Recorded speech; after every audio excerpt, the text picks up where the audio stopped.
का जो लेक्चर है वो लेक्चर ना छोटी छोटी मुख्तलिफ चीज़ों के ऊपर है जो आपको क्विक बुक में थोड़ा और ज़रा उसे क्या कहते हैं कि इक्विप करेंगी आपको नॉलेज के साथ। अब स्टूडेंट आपने सारे ऑपरेशंस को तो देख लिया कि जितने भी हमारे ऑपरेशंस हैं वो सारे के सारे किस लेवल के ऊपर काम कर रहे हैं, कहाँ से स्टार्ट हो रहे हैं, कहाँ पे एंड हो रहे हैं। ठीक है, जो जितने भी हमने ऑपरेशंस हैं उनको अब हमने परफॉर्म किया। अब स्टूडेंट कुछ चीज़ मैं आपको बताता चलूँ और वो चीज़ बहुत इंपॉर्टेंट है। स्टूडेंट यहाँ पे एडिट में कुछ चीज़ें मैंने आपको कंपनी प्रेफरेंसेस के नाम से बतानी है।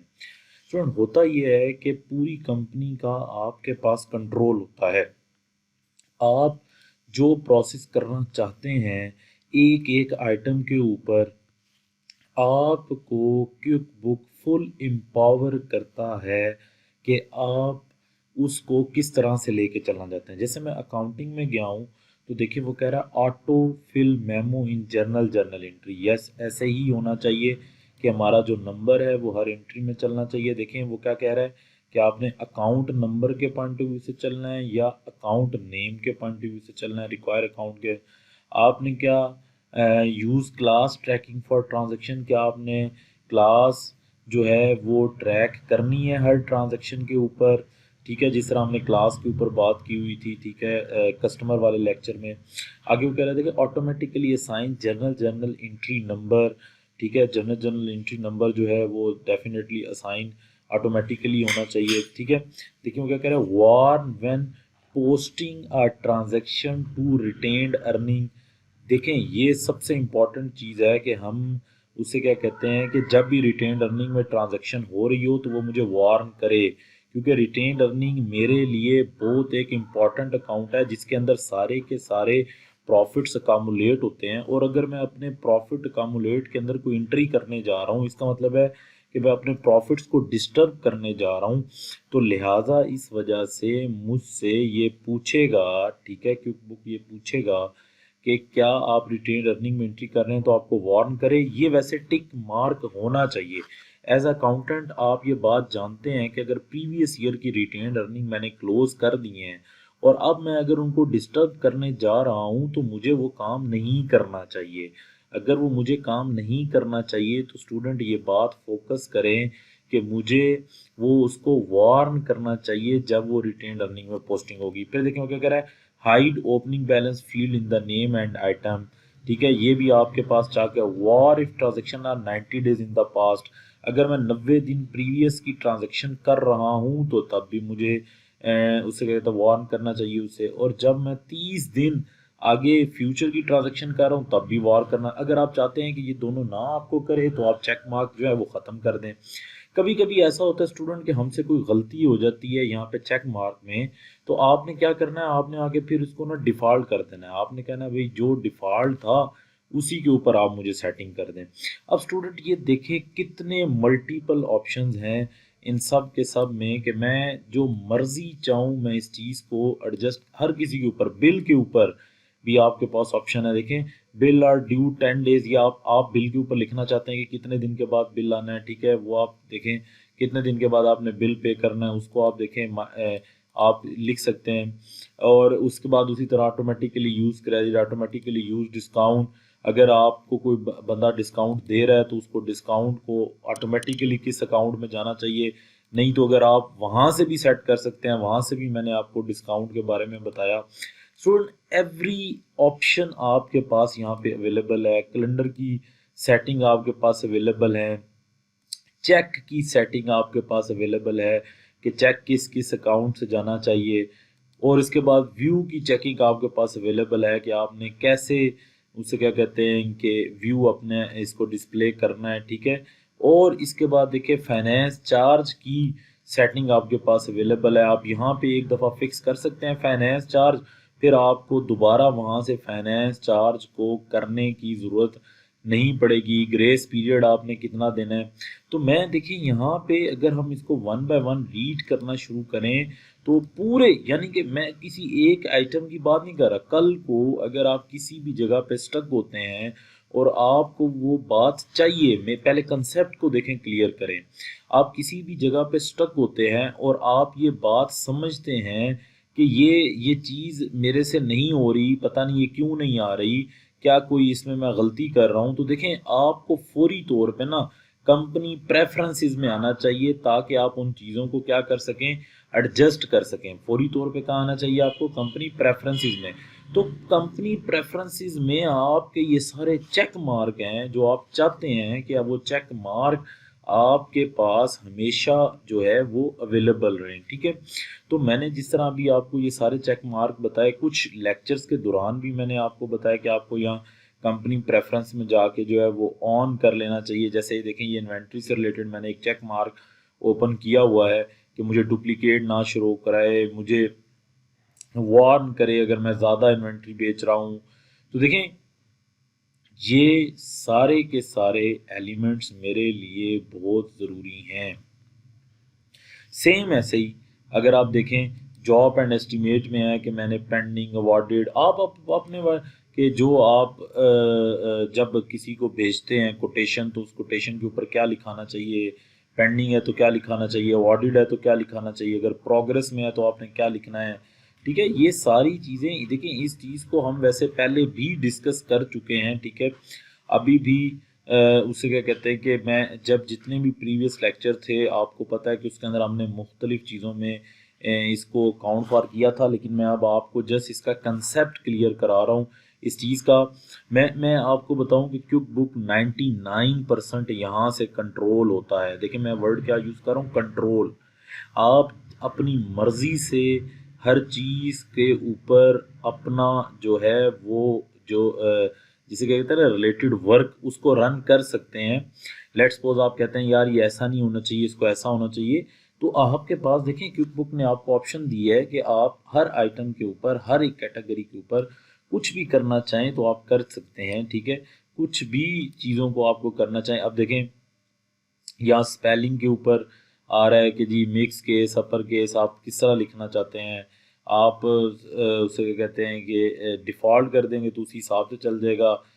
उसे क्या कहते हैं कि अगर वो देखें वो क्या लिखा है, always check spelling before printing, saving और सेंडिंग स्पॉटर हेड में। इग्नोर वर्ड्स विद, वो कह रहा है किसके साथ वर्ड्स इग्नोर करें, मतलब स्पेलिंग चेक करते वक्त किसके साथ इग्नोर करना चाहिए। अगर आप सारे चेक मार्क कर देंगे वो तो सारे इग्नोर कर देगा, लेकिन अभी देखें मैंने नंबर के साथ वर्ड को चेक मार्क किया हुआ, डेफिनेटली वो स्पेलिंग के अंदर नहीं आते, क्योंकि कभी कभी ऐसा होता है कि हमने वर्ड के साथ नंबर को रिप्रेजेंट करना होता है। तो स्टूडेंट्स ये सारी की सारी बात प्रेफरेंसेस के ऊपर है। यानी कि आप लिख लें कि अगर कल को मैं किसी जगह पे स्टक होता हूँ तो फर्स्ट ऑफ ऑल मुझे कंपनी प्रेफरेंसेस में देखना है कि मेरे पास क्या ऑप्शन है इस टक से निकलने का। मुझे उसको चेक मार्क ऑन करना है या मुझे उसका चेक मार्क ऑफ करना है। यूजली मैंने अभी आपको बताया कि 99% चेक मार्क सारे के सारे यहाँ से अवेलेबल होते हैं। अब इसके बाद स्टूडेंट मैं अगली बात जो आपको बताने लगा हूँ वो बड़ी एक इम्पॉर्टेंट है।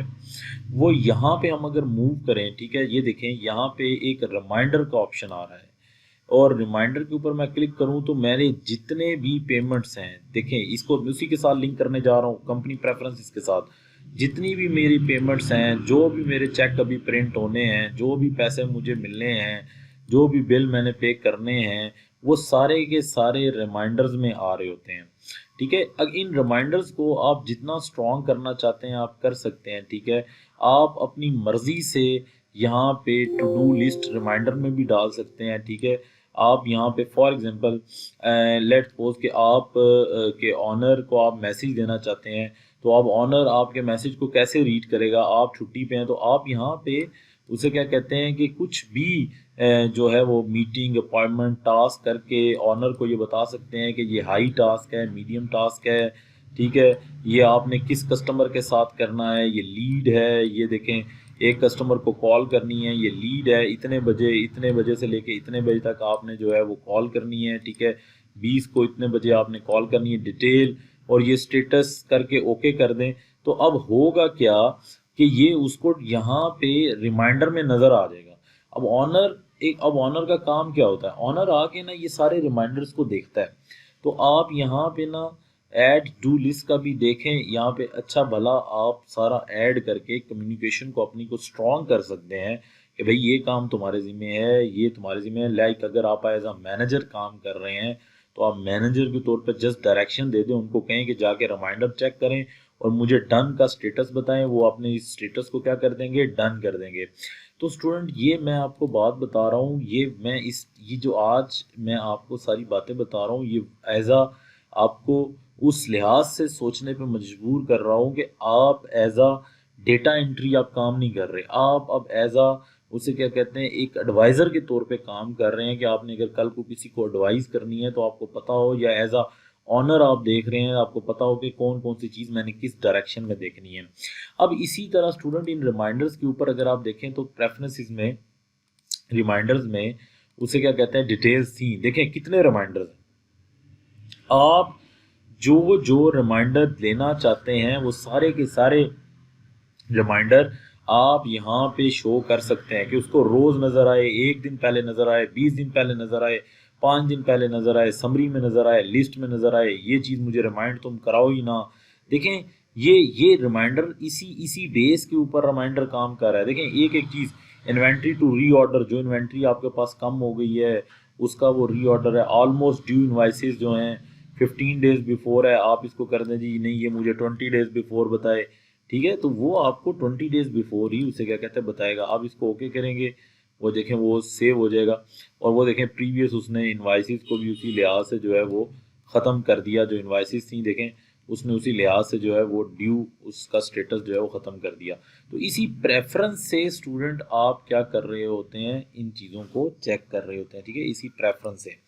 अच्छा अब स्टूडेंट ये तो दो बातें मैंने आपको बता दी।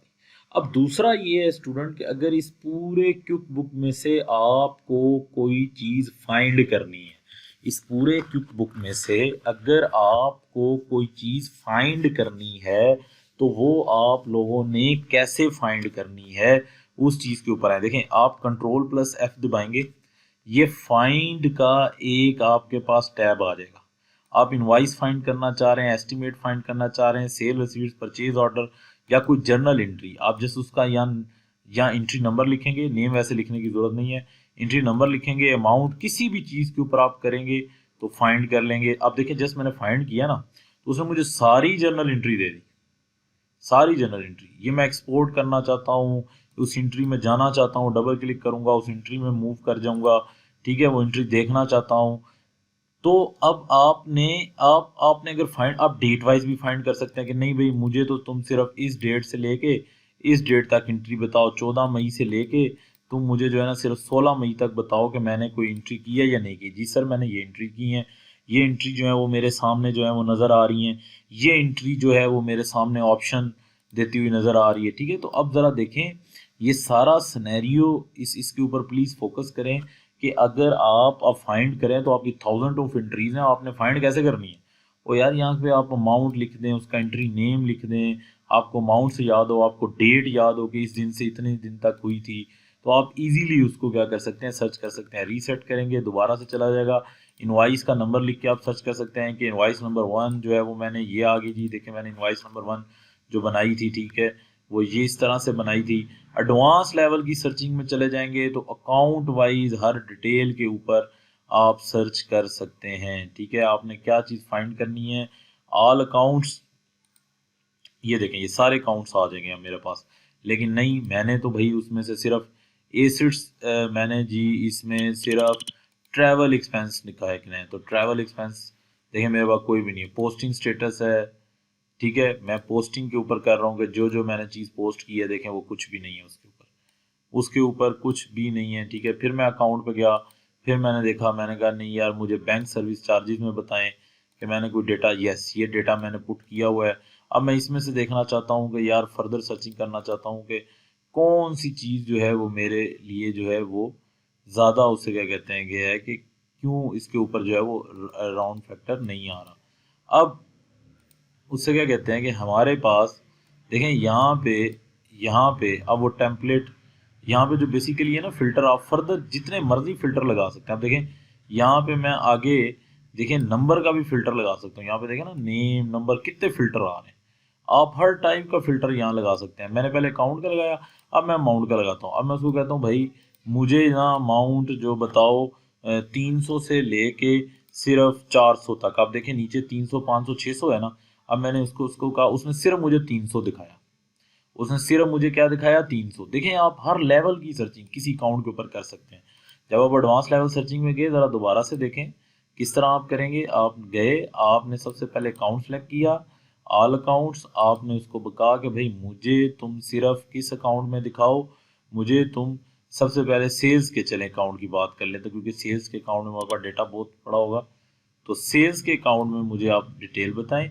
पोस्टिंग मैंने ऐड कर दिया कि सारी पोस्टिंग होनी चाहिए, ये सारी पोस्टिंग आ गई जो सारे। अब मैंने फर्दर इसमें उसको कहा यार मुझे इसमें सेल्स के अकाउंट में मुझे सिर्फ ट्रांजैक्शन वो चाहिए है जो मैंने ट्रांजैक्शन जो है वो 3,000 या 4,000 से कम की है, या फर्दर कोई ये हो सकता है जिसके ऊपर, ठीक है। अब मैं एजिंग से लिहाज से भी देख सकता हूँ कि कोई जो ट्रांजैक्शन, एजिंग से क्या मुराद है, एजिंग से ये मुराद है कि जो ट्रांजैक्शन जो है एग्जैक्ट जो है 30 दिन पुरानी है, ठीक है। ये देखें तो एग्जैक्ट जो है वो 30 दिन पुरानी है। तो 30 दिन पुरानी देखें मेरे पास कोई ट्रांजैक्शन नहीं है एजिंग। अगर मैं यहाँ पे 10 दिन पर देखूँ तो ये मेरे पास देखें ट्रांजैक्शन आ रही है, देखें ना, ये ट्रांजैक्शन 10 दिन पुरानी आ रही है। तो अमाउंट के लिहाज से आप सर्च कर सकते हैं, बिलिंग स्टेटस के लिहाज से आप सर्च कर सकते हैं, ठीक है। आप देखें आप किसी भी आइटम के लिहाज से सर्च कर सकते हैं। ऑल आइटम जो आप देखें जी मैंने इसमें कौन से आइटम जो है वो बेचे थे। आप देखें यार ये जो मैंने इनवाइस बेची थी उसमें ये मैंने एंकर कितना बेचा था ये मुझे बताओ, उसके लिहाज से सर्च कर सकते हैं। देखें ये अब मैंने वो एजिंग में भी लगा दिया ना, तो मुझे ये फ़िल्टर ख़त्म करना पड़ेगा ना, इस वजह से उसने ये वाला जो फ़िल्टर है ना इसको मुझे एनी करना पड़ेगा, फिर मुझे फाइंड करना पड़ेगा। इस तरह मैं इसको सर्च करता हुआ आऊँगा। देखें लेकिन मैंने कोई भी इस आइटम को इस सेल के अंदर नहीं बेचा। ऐसी मैं देखें हर एक चीज़ फ़िल्टर के ऊपर स्टूडेंट अपनी सर्चिंग कर सकता हूँ कि मुझे कल को भूल जाता है कि यार उस अकाउंट में मैंने क्या था। देखिए नंबर ऑफ फिल्टर्स हैं, नंबर ऑफ फिल्टर्स हैं, और इसमें कोई ऐसी साइंस की बात नहीं। आपने जिस उसको टिक करना है यहाँ पे आपने उसको रिप्रेजेंटेशन कर देनी है कि जी मुझे सिर्फ इस कोड में बताएं। जैसे आप देखें टेम्पलेट है, इस टेम्पलेट में मुझे बताएं कि मैंने कौन कौन सी इनवाइस बनाई है। नंबर ऑफ देखें स्टूडेंट यहाँ पे सर्चिंग है एडवांस के ऊपर। अगर स्ट्रेट फॉरवर्ड सर्च है सिर्फ इनवाइस लिख के फाइंड करें आपके सामने आ जाएगी। अकाउंट वाइज सर्चिंग करनी है तो सबसे पहले अकाउंट की सिलेक्शन करें कि आपको किस अकाउंट की सर्चिंग करनी है। एडवर्टाइजमेंट एंड प्रमोशन की करनी है, ठीक है, इसको रिमूव कर दें। उसके बाद अकाउंट में गए, सबसे पहले आपने उसको कहा कि जी मुझे एडवर्टाइजमेंट एंड प्रमोशन की सर्चिंग करनी है। आपने फाइंड किया, ये आपके पास अमाउंट आ गई। इसके आगे फिर फर्दर आप जो जो स्टेटस लगाना चाहते हैं आप उस स्टेटस को यहाँ पे क्या कर सकते हैं, इम्प्लीमेंट कर सकते हैं। तो स्टूडेंट सर्चिंग जो करनी है ये एक बहुत ही आसान सा एलिमेंट है, ठीक है, जिसको आप लोगों ने यहाँ पे देखा। मैंने आपको प्रेफरेंसेस के बारे में बताया, मैंने आपको रिमाइंडर के बारे में बताया, मैंने आपको उसे क्या कहते हैं कि सर्चिंग के बारे में बताया। अब मैं जो फर्दर आगे स्टूडेंट आपको चीज़ बताना चाह रहा हूँ वो भी एक बहुत एक इम्पॉर्टेंट है।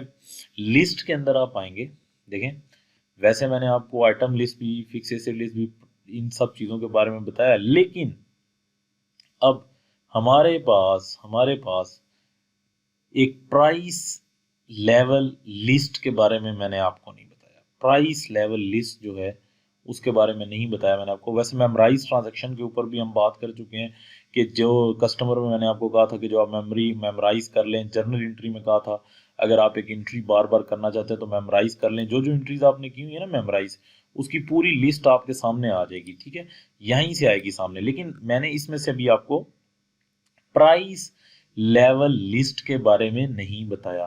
तो स्टूडेंट आप प्राइस लेवल लिस्ट के ऊपर क्लिक करें। प्राइस लेवल लिस्ट क्या है? प्राइस लेवल लिस्ट ये है कि जितने पे आप चीजें बेच रहे हैं। अब स्टूडेंट ये सारे आइटम है, ये सारे आइटम है, ठीक है। आप इसमें से एक एक आइटम की डिफरेंट प्राइसेस सेट कर सकते हैं। किस करेंसी में आप बेच रहे हैं, वैसे मैंने मल्टीपल करेंसी ऑन की हुई है, ठीक है, ये इसमें अभी इसके ऊपर भी मैं आता हूँ। लेकिन आप देखें मैंने यहाँ पे लिखा है कि मैं यूएस डॉलर के अंदर बेच रहा हूँ। तो देखें मैं इन तीन को अगर मैं मार्क ऑल कर दूं तो मैं इसका नाम लिखूंगा प्राइस लेवल, तो मैं इसका नाम लिखूंगा स्टैंडर्ड लेवल, ठीक है, कि ये स्टैंडर्ड लेवल की प्राइस है, पर आइटम है।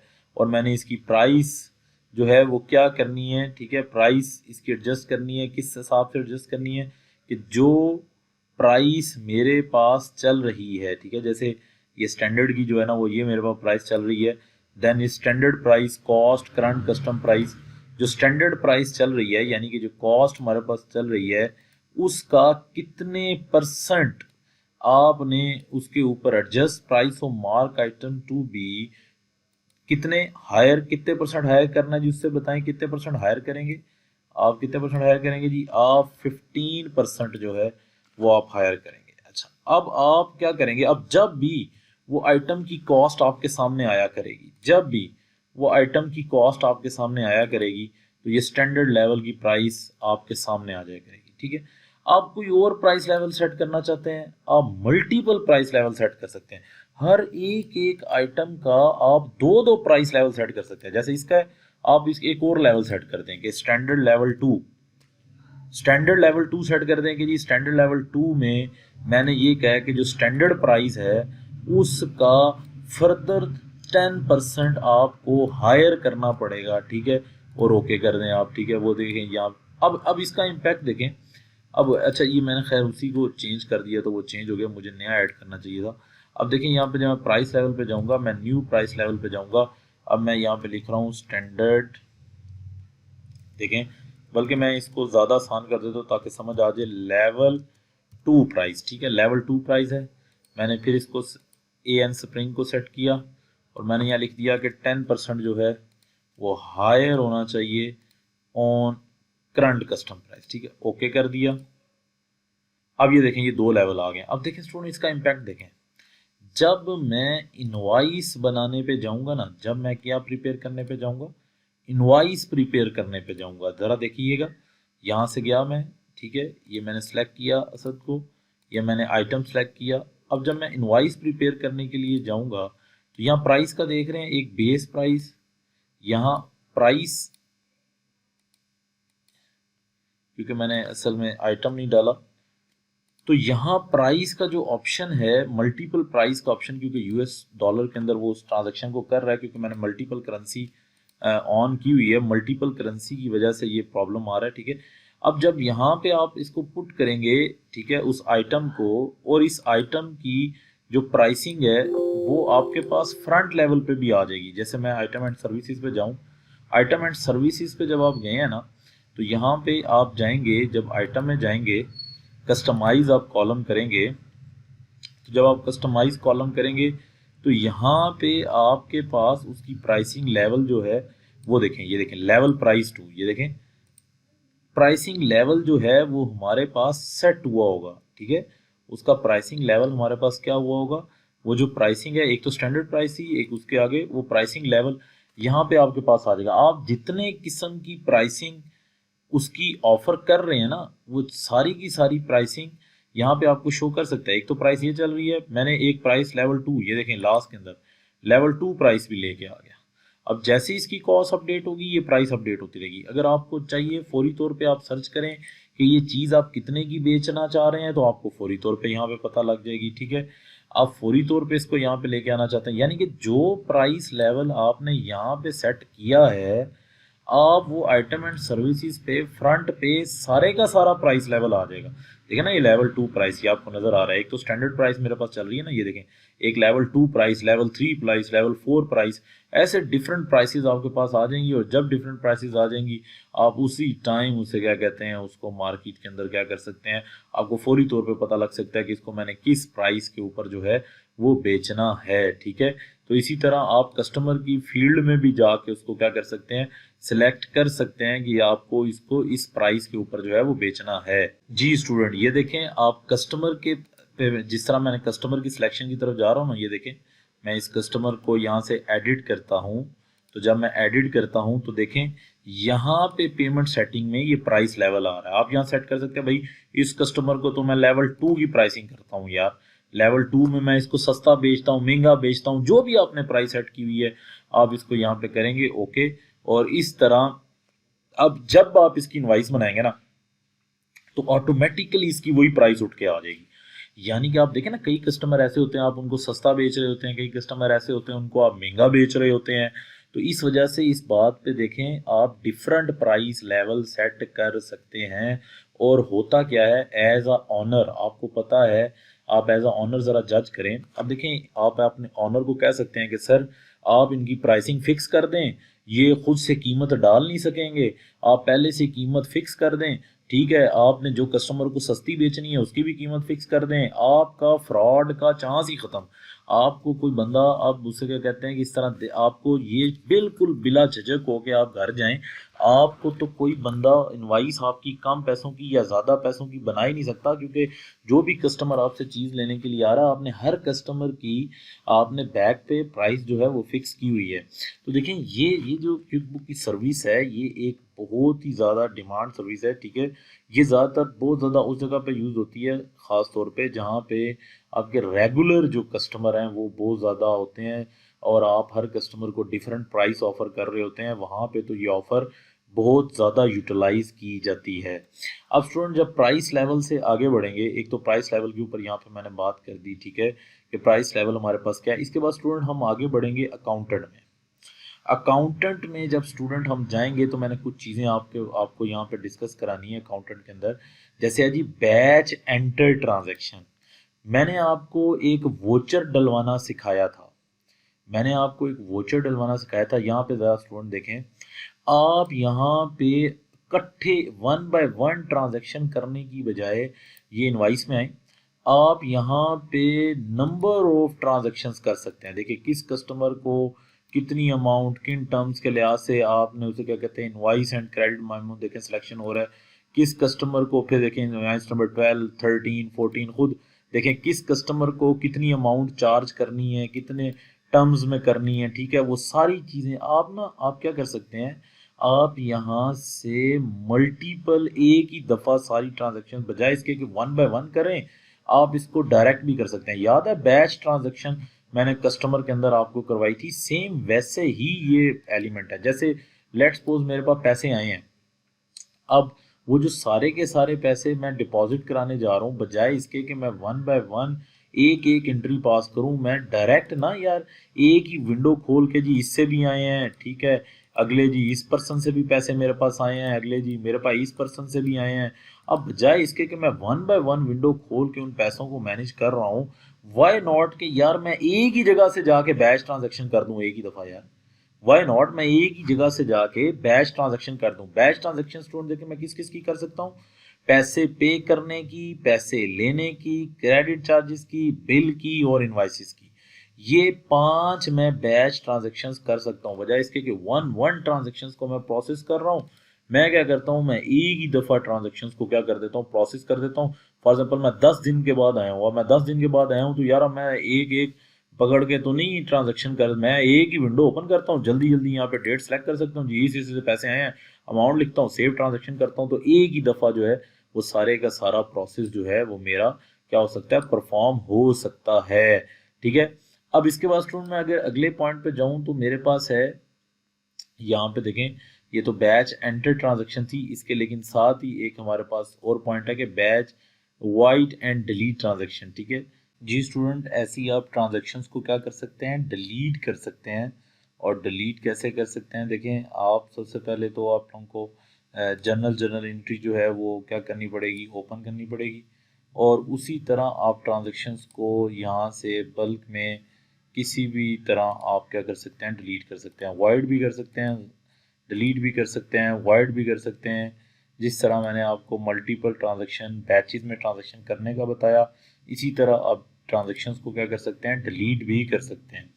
अच्छा अब स्टूडेंट अगर इससे आगे बढ़ें तो हमारे पास है क्लाइंट डेटा रिव्यू।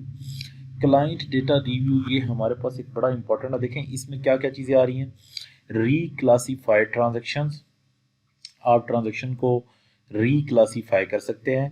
आपने जो पैसे ज़्यादा गलती से लिए हुए हैं या पैसे आपने गलती से ले लिए हैं उनको आप क्लीन अप कर सकते हैं। आप इनवाइसिस को बैड डेट्स में चार्ज कर सकते हैं। इसी तरह अगर आपने सेल टैक्स को गलत रिकॉर्ड कर लिया है तो उसको भी आप परफॉर्म कर सकते हैं। तो स्टूडेंट ये हमारे पास मेजर इसमें से सबसे ज़्यादा जो यूज़ होने वाले होते हैं वो रीक्लासीफाइड ट्रांजैक्शन के ऊपर होता है, क्योंकि पैसे तो हम जारी बात है चेक को देख के लेते हैं और उसको वहां से भी हम एक एक चेक को डिलीट कर सकते हैं, यहाँ से हमें डिलीट ना भी करना पड़े हम वहीं से कर सकते हैं। लेकिन इसको हम 3 पर्पस के लिए यूज करते हैं, जरा देखें। रीक्लासीफाइड ट्रांजैक्शन, इस पर्पस के लिए राइट ऑफ इनवाइसेस के लिए, compare balance sheet and inventory valuation के लिए, और मर्ज वेंडर के लिए। तो सबसे पहले आते हैं रिक्लासिफाइड ट्रांजैक्शन के ऊपर। होता है ऐसे स्टूडेंट कि कभी कभी ऐसे होता है कि कोई ट्रांजैक्शन जो है ना, मैंने किसी गलत हेड में चार्ज कर दी होती है। लेट्स सपोज सबसे पहले तो मैं यहाँ पे आऊँगा और उसके बाद आके ऑल ट्रांजैक्शंस को करूँगा। ऑल ट्रांजैक्शंस को करने के बाद यहाँ पे जब मेरे पास ये आइटम आ जाएगा, let's suppose advertisement and promotion के अंदर ये 200 और 100 रुपये का चेक है, मैंने ये इसको टिक किया, मैंने कहा ये एडवर्टाइजमेंट एंड प्रमोशन में चार्ज नहीं हो। अब बजाय इसके कि मैं इसको डिलीट करूं फिर एंट्री करूं, know that is not possible. ऐसा नहीं करना चाहिए। मुझे याद आया कि यार इस ट्रांजैक्शन को रिक्लासीफाई हो जाना चाहिए, must be in electricity expense. तो मैं इलेक्ट्रिसिटी एक्सपेंस के ऊपर क्लिक करके इसको क्या कर दूंगा, रिक्लासीफाई। तो देखें ये क्या हो जाएगी, अब ट्रांजैक्शन जो है वो मेरे पास रिक्लासीफाई हो जाएगी। ये देखें आपको एडवर्टाइजमेंट एक्सपेंस से ये निकल गई। देखें स्टूडेंट, ऐसा कभी आपको नहीं करना चाहिए कि आपको किस बेसिस पे जाना चाहिए कि आप डिलीट करें फिर न्यू एंट्री करें। आप क्या करें, रिक्लासिफिकेशन के मोड को यूज़ करें। अगर कल को आप किसी क्लाइंट को सर्विस देंगे, डिलीट करके आप करेंगे, तो वो तो ये समझेगा कि पता नहीं आपने यार कोई लगता है कि फ्रॉड के चांसेस हैं कि डिलीट करके दोबारा आपने किए हैं। ऐसा नहीं करना चाहिए, हमें रिक्लासिफिकेशन के ऊपर ज़्यादा देना चाहिए। ठीक है, वैसे यहाँ मैंने कैश सेलेक्ट किया हुआ, it must be accrual. As accountant आपको बात पता है कि हमें अक्रूवल बेसिस के ऊपर काम करना चाहिए। जो ट्रांजैक्शन जैसे ही हो जाए हमें उसी लेवल के ऊपर जो है वो जाके क्या करनी चाहिए, रिकॉर्ड करनी चाहिए। तो स्टूडेंट इसको प्लीज़ ज़रा नोट करें कि इसका इसका पर्पस क्या है। इसका पर्पस ये है कि आपको ट्रांजैक्शन को डिलीट नहीं करना। जो ट्रांजैक्शन हो गई है उस ट्रांजैक्शन को आप रिक्लासीफाई कर लें। उस ट्रांजैक्शन को आप देखिए आप किसी भी अकाउंट को रिक्लासीफाई कर सकते हैं। प्रॉफिट एंड लॉस अकाउंट में चले जाएं तो ये सेल्स का अकाउंट है, सेल्स के अकाउंट में आप किसी भी ट्रांजैक्शन को जो है, जैसे ये ट्रांजैक्शन है ना इंटरेस्ट की, ये देखें जो जो ट्रांजैक्शन रिक्लासीफाई हो सकती है, आप इसको उठा के आप किसी और अकाउंट में जो है वो ट्रांसफ़र कर दें। आप रिक्लासीफाई कर सकते हैं, प्रॉफिट एंड लॉस के हेड्स को कर सकते हैं। बैलेंस शीट में अगर कोई हेड गलती से क्लासीफाई हो गया है तो उसको भी आप चार्ज कर सकते हैं। डेट वाइज सब आप देख सकते हैं। ठीक है, तो इसमें कोई भी हमें घबराने की ज़रूरत नहीं है। देखें ये इक्विटी के अंदर अगर कोई आपको रिक्लासिफिकेशन के नज़र आ गया कि नहीं यार ये तो इस हेड में होना ही नहीं चाहिए था, ओ यार ये तो यहाँ वकास में नहीं होना चाहिए था, ये तो यार इस जगह पे किसी और हेड के अंदर क्लासीफाई इसको करना चाहिए था, तो आप उसको उसी हिसाब से ले सकते हैं। ये चीज़ याद रखें, आप उसको क्लासीफाई कर सकते हैं, इसमें कोई ऐसा प्रॉब्लम नहीं है। लेकिन याद रखें, इसका पर्पस याद रखें। देखें काम करना तो बहुत आसान है कि आपने सेलेक्ट किया, अकाउंट सेलेक्ट किया, आपने यहाँ से सेलेक्ट किया कि भाई इसको इस अकाउंट में नहीं जाना चाहिए, इसमें जाना चाहिए, रिक्लासीफाई, बात ख़त्म। लेकिन यहाँ से प्लीज़ ऑल ट्रांजेक्शन्स को मस्ट सेलेक्ट कीजिएगा। अब क्वेश्चन ये है कि ये क्यों यूज़ होता है। देखिए मैं ये आपको बता रहा हूँ, बजाय इसके कि आप डिलीट करके न्यू ट्रांजेक्शन करें, आपको इसको क्या करना चाहिए, रिक्लासीफाई करना चाहिए। अब इसे आगे अगर स्टूडेंट हम बढ़ें तो इससे आगे हमारे पास अकाउंटेंट में क्लाइंट डेटा रिव्यू में रिक्लासिफिकेशन के बाद राइट ऑफ इनवाइसेस की बात है। राइट ऑफ इनवाइसेस का क्या काम है, बैड डेट, जिसको आप क्या कहते हैं, बैड डेट। अब जरा देखें स्टूडेंट, यहाँ पे मैं सबसे पहले गया, मैंने जाके डिसाइड किया कि मैंने कितने लोगों से पैसे लेने हैं 180 दिन से ज़्यादा। 180 दिन से ज़्यादा की बजाय मैंने कर दिया कस्टम कि मुझे सारे ही बता दो कि मैंने कितने लेने हैं। 120 दिन से ज़्यादा कितने लेने हैं, 180 दिन से ज़्यादा कितना देने हैं। ठीक है, मैं बजाय इसके मैं कस्टम कर दिया कि मुझे बताओ कि मैंने सारे पैसे ही जो हैं वो कितने लेने हैं। ठीक है, डेट को मैं सेलेक्ट कर लूँगा। ठीक है, अब तक मैंने जो है वो कितने पैसे जो हैं वो लेने, ये मेरे सामने आ गए। अब मैंने ये कहा कि ये ऑल चार्जेस, तमाम चीज़ें इसमें शामिल हैं, इनवाइसेस वगैरह सब कुछ। अब मैंने कहा भाई जो अमाउंट जो है 3,000 रुपये से कम है ना, वही मुझे दिखा दो। रिफ्रेश पे मैंने क्लिक कर दिया, क्योंकि बड़ी अमाउंट को भी मैं ऑफसेट नहीं करना चाह रहा, जो 3,000 से कम है उसको दिखा दो। मैंने एक यहाँ पे इनको सेलेक्ट किया कि मैं इनको ऑफसेट करना चाहता हूँ, आज के दिन मैं इनको ऑफसेट करना चाहता हूँ, या मैंने डेट सेलेक्ट की। ठीक है, 30 जून लेट्स सपोज मैंने सेलेक्ट कर दी। और यहाँ पे वैसे आइटम सेलेक्ट करने की आपको जनरली ज़रूरत नहीं है। ठीक है, आइटम को मत सेलेक्ट कीजिए, काम के एलिमेंट के ऊपर अगर कोई ये देखें जो जो काम किया होता है ना उसके लिहाज से ये बात कर रहा होता है। लेकिन खैर इसको नहीं, हमें इनवाइस वाइज चलना चाहिए, हमें आइटम वाइज नहीं चलना चाहिए। एज ए जनरल हमें इनवाइस वाइज चलना चाहिए कि जो जो इनवाइस हमें ऑफसेट करनी है। अब ये दोनों इनवॉइसेस मैं ऑफसेट करने के लिए जा रहा हूँ, मतलब ये बैड डेट, मैंने इनको प्रीव्यू जी, तो राइट ऑफ आइटम वो बेसिकली एडजस्ट करने को कह रहा था, राइट ऑफ आइटम, क्योंकि मैंने एक आइटम, मतलब मैंने डमी डेटाबेस बनाई हुई है ना, उसकी वजह से मैंने एक आइटम को बैक से और जो है वो इसी हिसाब से ऑन किया हुआ है। तो मैंने सिविल वर्क को मैंने सेलेक्ट किया। देखिए मैंने जैसे इसको राइट ऑफ आइटम किया, अब वो मुझे बता रहा है कि ये जो चीज़ है ये राइट ऑफ होने लगी है। टोटल 3000 आपका जो है ये यूज़र कंफर्म राइट ऑफ करने लगा है, तो बैलेंस ख़त्म करने लगा है। मैंने कहा यस, इसको राइट ऑफ कर दें। ये उसने राइटिंग ऑफ ट्रांजैक्शंस कर दी, उसने इन ट्रांजैक्शंस को ख़त्म कर दिया। अब मैंने उससे ये पैसे नहीं लेने, ठीक है, ये राइट ऑफ हो चुकी हैं ट्रांजैक्शंस, वो बैड एड में जा चुकी हैं ट्रांजैक्शन। अब मैंने उनसे ये पैसे नहीं लेने, ठीक है। तो आप बैड एड को यहाँ से जाके राइट ऑफ ट्रांजैक्शन से जाके क्या करेंगे, परफॉर्म करेंगे, क्लाइंट डेटा रिव्यू और राइट ऑफ ट्रांजैक्शन। अब स्टूडेंट सबसे इंपॉर्टेंट है ये compare balance sheet and inventory valuation. ये बहुत एक इंपॉर्टेंट बात है। होता ये है कभी कभी ऐसे होता है कि जो बैलेंस शीट पे इन्वेंट्री की वैल्यू है वो कुछ और होती है, और जो वैसे हमारे पास इन्वेंट्री का मॉड्यूल है उसके ऊपर वैल्यू कुछ और होती है। अभी तो देखें सेम है ना। होता ये है, वैसे तो देखें हम ऑटोमेटेशन में चल रहे हैं, ऐसा होना नहीं चाहिए। अब क्वेश्चन ये रेज होता है कि सर ऐसा क्यों होगा, ऐसा होना तो नहीं चाहिए। क्वेश्चन ये रेज होता है कि सर ऐसा क्यों होगा कि बैलेंस शीट पे और होगी और आइटम पे और होगी। देखें एक मेरे पास आइटम का मॉड्यूल ये है, जो मेरे पास इन्वेंट्री की वैल्यू चल रही है, जो मैं यहाँ से रिपोर्ट की मद में देख सकता हूँ, ठीक है, क्विक रिपोर्ट ले सकता हूँ, ठीक है। सॉरी, ये तो सिविल वर्क की रिपोर्ट आ गई सिलेक्शन, मैंने ऑल रिपोर्ट लेनी है, तो मैं ऑल रिपोर्ट में जाके इन्वेंट्री की वैल्यूएशन यहाँ से देख सकता हूँ कि इस टाइम मेरे पास इन्वेंट्री कितनी आइटम की पड़ी हुई है, ठीक है, कितनी वैल्यू की पड़ी हुई है जी, 10,500 की पड़ी हुई है, ठीक है, ये मैं यहाँ से देख सकता हूँ।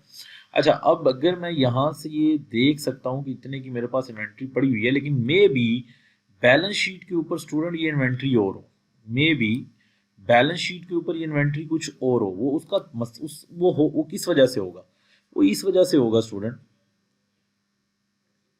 कि अगर आपने गलती से नॉन इन्वेंट्री वाले आइटम की एंट्री इन्वेंट्री वाले में कर दी हो। देखे ना, मैंने आपको कहा था कि बी कॉन्शियस, आपको बड़ा देखना है कि इन्वेंट्री क्या चीज़ है और नॉन इन्वेंट्री क्या चीज़ है। होगा क्या, फिर बैलेंस शीट में कुछ और वैल्यू होगी, यहाँ पे इन्वेंट्री में कुछ और वैल्यू होगी।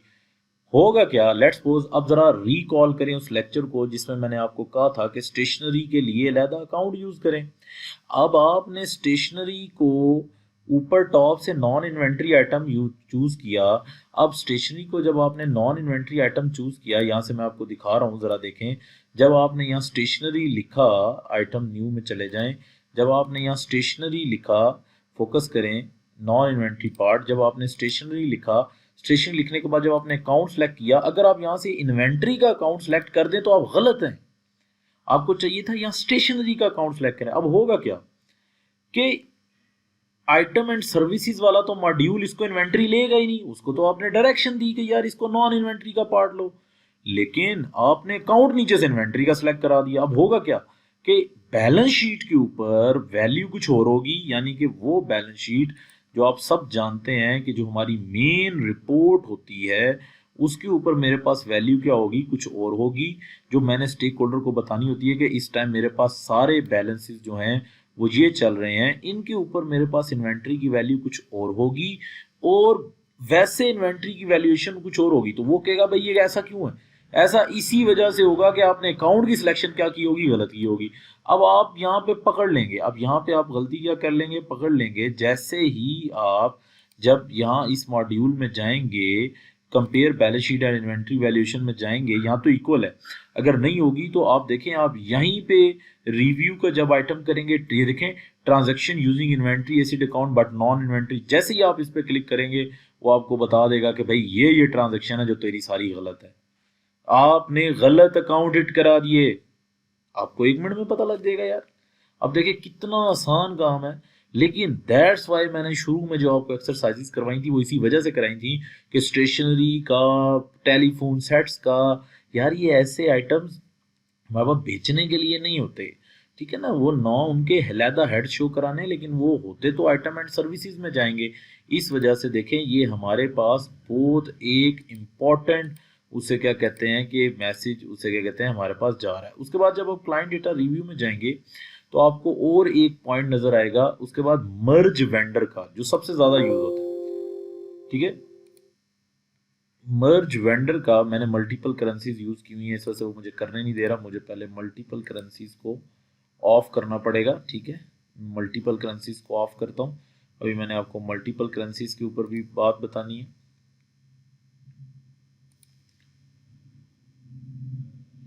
Just 1 minute. प्रेफरेंसेस में जाके मल्टीपल करेंसीज,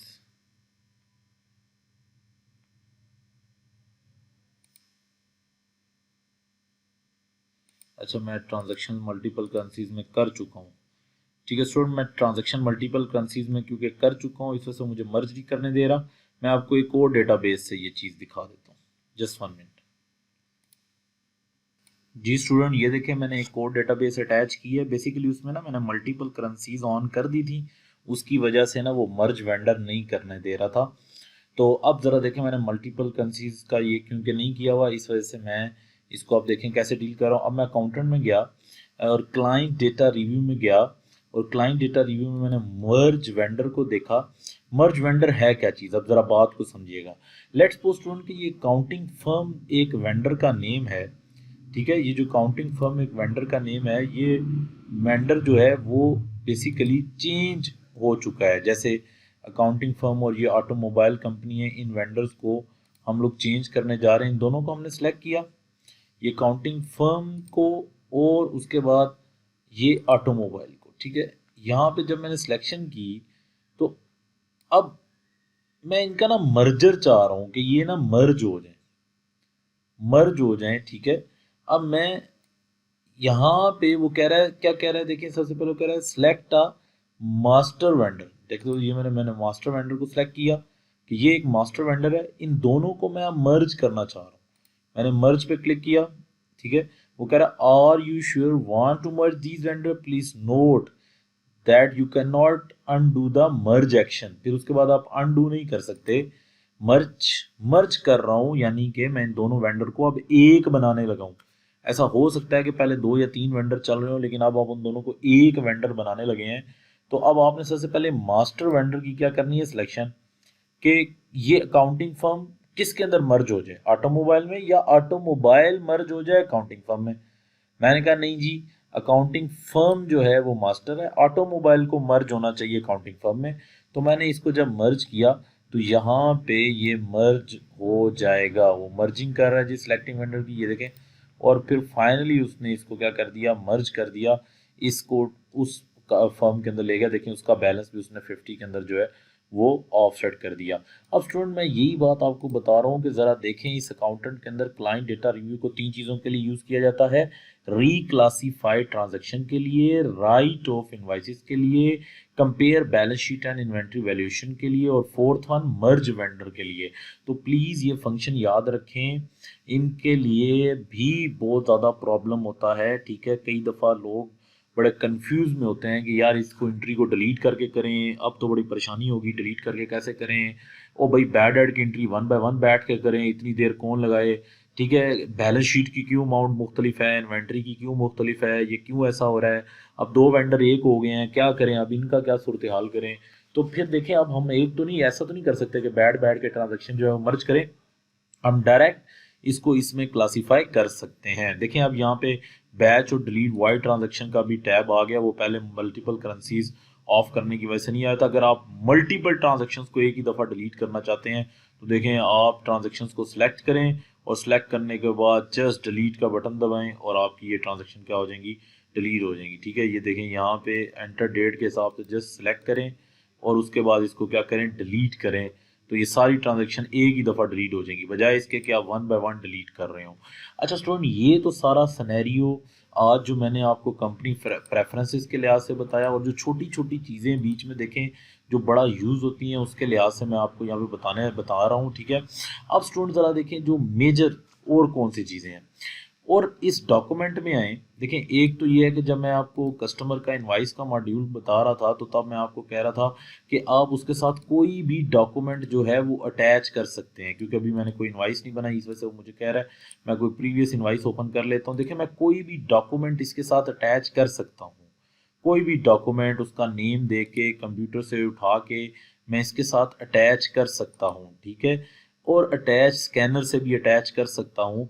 तो कल को होगा क्या कि इस इनवाइस के अगेंस्ट मुझे हर टाइम मुझे इंफॉर्मेशन मिल रही होगी कि ये इनवाइस के बैक पे एविडेंस क्या है।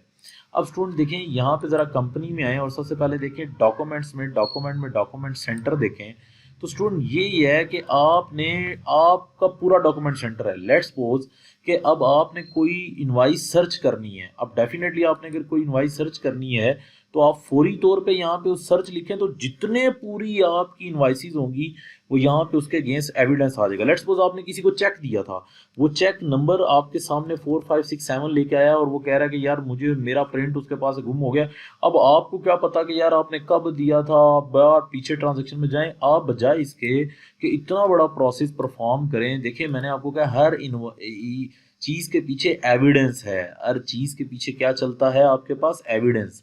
तो स्टूडेंट देखें एविडेंस को आप हर हर किसी के साथ अटैच करते जाएंगे ना, पूरे क्विक बुक में अटैचमेंट का वर्ड हर जगह पे है। अगर आप देखें बिल्स के साथ भी अटैचमेंट का वर्ड है, अगर आप देखें आपके पास जनरल के साथ भी अटैचमेंट का वर्ड है, अगर आप देखें आपके पास आइटम एंड सर्विस के साथ भी अटैचमेंट का वर्ड है।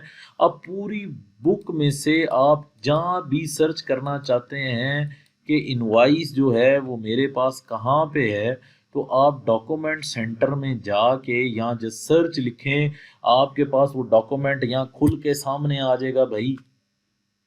आपके पास सारे उससे रिलेटेड डॉक्यूमेंट आ जाएंगे।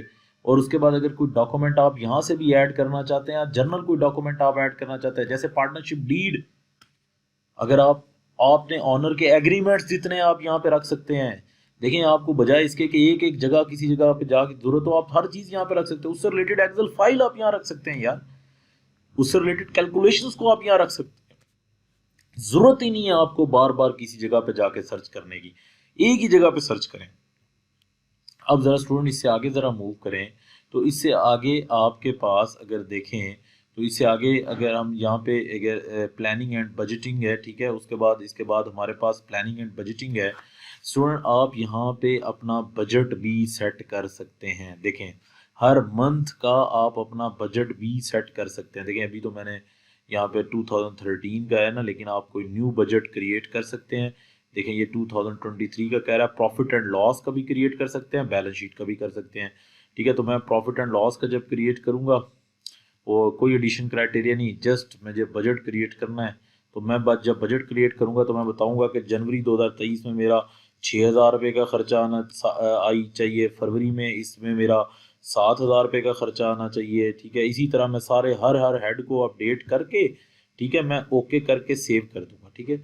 अब होगा क्या कि कल को अगर आपके पास एक्चुअल डेटा जब सामने आएगा, कल को जब आपके पास एक्चुअल डेटा सामने आएगा, आप इस डेटे का कंपैरिजन कर सकेंगे।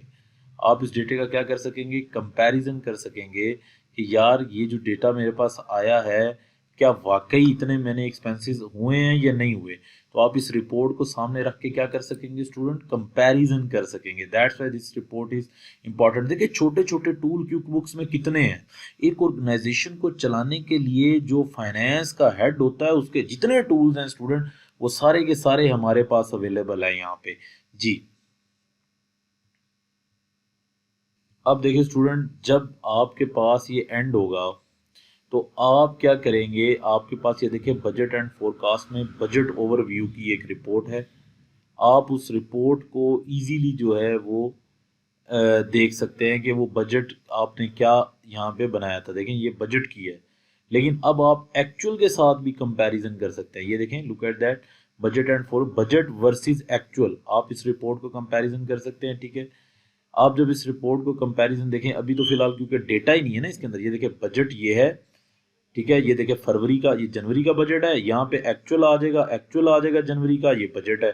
कितना ऊपर गया कितना बिलो गया, कितना ऊपर गया कितना बिलो गया, हर एक हेड का यहाँ पे आपको लिखा हुआ नजर आएगा। जैसे ये देखें ना, पे रोल का देखें इसमें आ रहा है 42,647, लेकिन अगर मैंने इसका कोई बजट सेट किया होता ना तो ये उसका वेरिएंस निकाल देता।